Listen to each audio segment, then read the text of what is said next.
Yo, what's up mga master, Mark Music here. At ito na mga master, ituturo na natin ang tinatawag na power chords. Kasi ang daming nagko-comment sa akin ito, nagre-request, ituro ko yung power chords. Siyempre, ito mga master sa mga beginners. Yan, starter or bago pa lang dito sa tinatawag na power chords. Yan. Ang ilan sa inyo is alam ito yung power chords na to na tinatawag. Pero siyempre, nandito yung ating channel para i-guide natin ito yung nag-i-start dito sa gitara.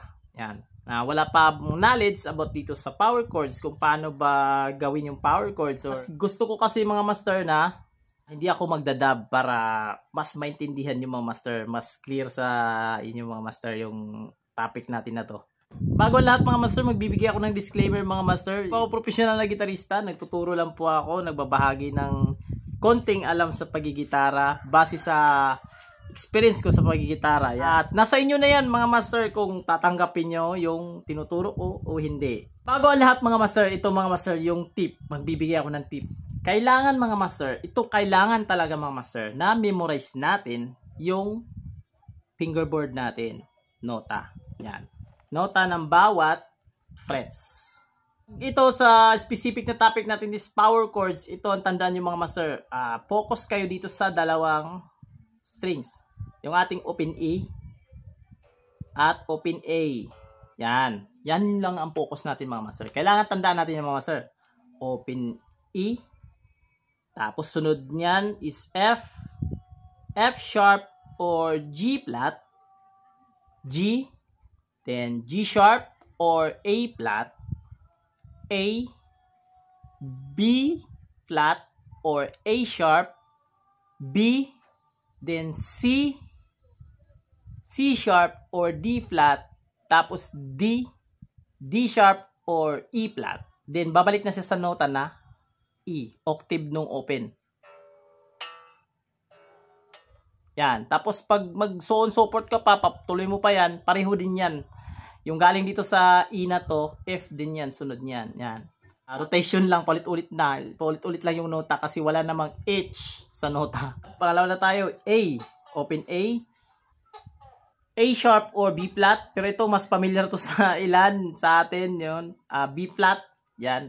Pero kailangan natin i-practice talaga master na tawagin natin siya sa dalawang pangalan niya mga master para hindi tayo malito. So, ito B, C, C sharp or D flat, tapos D, D sharp or E flat, then E, F, F sharp or G flat, then G, G sharp or A flat, then balik na tayo sa octave niya sa A. Yan, din pareho din yan dito. Kung ano yung dito kanina na B flat, ganon din yan dito. Start na tayo mga master, start na tayo. Ang power chord na to mga master is tinatawag na perfect fifth. Yan.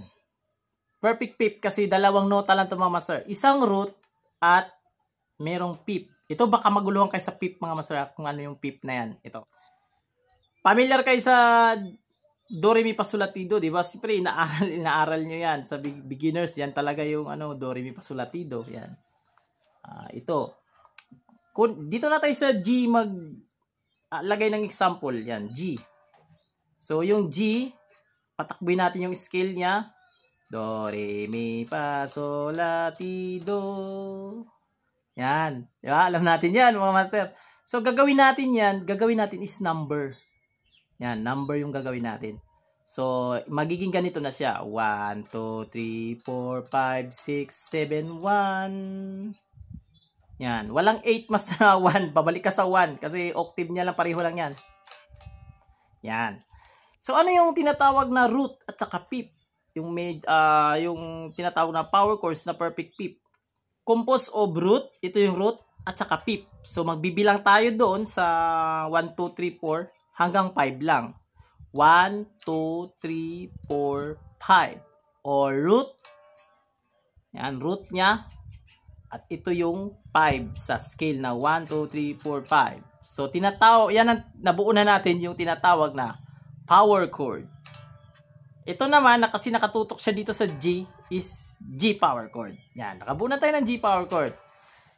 So, anuhin na natin yung scale. Kumpletuhin na natin yung ating chord progression. Yan. Yung alam natin yung chord progression na G, E minor, C, tsaka D. So, ito, G, A minor, C, D. Ngayon, ang gagawin natin mga master is, gagawin natin siyang power chords, yung apat na yan. So, ito na. O kanina, meron na kayong bonus kanina, yung G na power chord. Then, kukunin na natin yung A na power chords. A minor. Ito yung E minor, di ba? So, yung root niya is, ito na yung root niya, yung open E na to. Yan. Yung nut kasi, yan, yung, ito, tandaan nyo rin mga master, yung open na string is kasama pa rin yan sa root.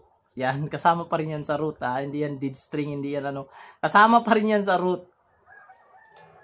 Sa open string na E. Yan. Nagiging dead lang yan, nagiging dead note lang yan pag nasa D na tayo. Yan. So, ito na. Pabalik na tayo sa ating E minor power chords. Ganon din yung gagawin natin mga master. Yung scale na 1, 2, 3, 4, 5. Ito, dito natin kukunin yung E minor. So, dito, nag-memorize na tayo kanina, di ba, ng strings na to. Yung A, open A. Hanapin natin yung E minor, ha. Open A, sharp, B, C, C sharp, D, D sharp, then A. O, ito na. Ayan. O, yan na yung ating power chords na A. Meron siyang root, tsaka fifth. At ganon din na ang ating C. Hanapin lang natin yung C natin. Tapos ito na yung fifth niya. At ito na yung fifth. Ito yung root, ito yung fifth. Sa D. O, so, nabuo na natin yung power chords ng chord progression.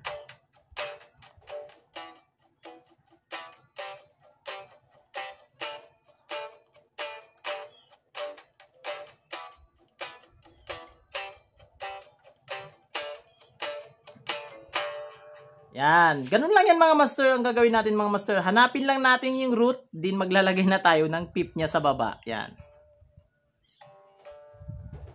Yan. Yun lang mga master. Abangan yung sunod dito mga master. Peace out.